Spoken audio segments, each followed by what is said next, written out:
আর এবার আমরা নজর রাখবো রাজ্য বিধানসভার বিশেষ অধিবেশন বসছে আগামী সোমবার। 2 দিনের জন্য বসতে চলেছে বিশেষ অধিবেশন। রাজ্য বিধানসভার বিশেষ অধিবেশন বসছে আগামী সোমবার। 2 দিনের জন্য বসতে চলেছে বিশেষ অধিবেশন। প্রতিনিধি আবির এই মুহূর্তে আমাদের সঙ্গে রয়েছেন। আবির, আর কি জানা যাচ্ছে?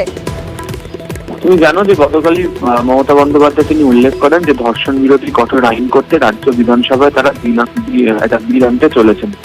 যেটা জানা যাচ্ছে সেটা হচ্ছে যে আগামী সোমবার রাজ্য বিধানসভার বিশেষ অধিবেশন বসতে চলেছে। 2 দিনের জন্য বিশেষ অধিবেশন চলবে। দুপুর 2টে সোমবারে বিশেষ অধিবেশন বসবে, যদিও সেদিন শোক প্রস্তাব পাঠ করেই শেষ হবে।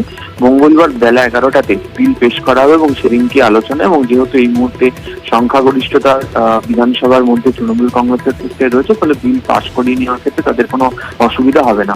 গত 5ই আগস্ট অধিবেশন অনির্দিষ্টকালীন মুলতবি করা হয়েছিল, ফলে বিধানসভার বিশেষ অধিবেশন ডাকতে রাজ্যপালের অনুমতিরও প্রয়োজন হবে না।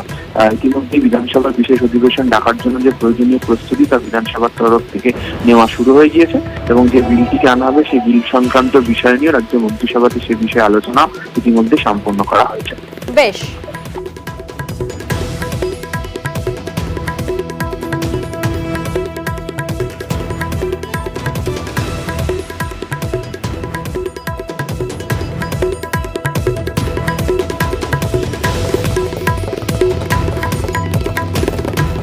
মঙ্গলবার পেশ হবে ধর্ষণে ফাঁসির দাবি নিয়ে বিল। গত 5ই আগস্ট অধিবেশন অনির্দিষ্টকালীন মুলতবি করা হয়েছিল, ফলে বিধানসভার বিশেষ অধিবেশন ডাকতে প্রয়োজন হবে না রাজ্যপালের অনুমতি। কেন্দ্রীয় সরকার যে আইন পরিবর্তন করেছে সেই আইনে যে ধর্ষণের ব্যাপারে আইন বলা আছে, কিন্তু সেটা খুব দ্রুত যে করতে হবে এরকম কথা বলা নেই। আমরা চাইছি বা সারা দেশ চাইছে ঠিক খুব দ্রুত তার শাস্তি হোক এবং চরম শাস্তি হোক। এটা নিয়ে মমতা বন্দ্যোপাধ্যায় আমাদেরকে নির্দেশ দিয়েছে।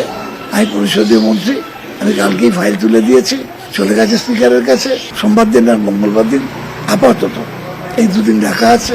যেহেতু সাইনেডাই করা আছে, প্রয়োগ করা হয়নি।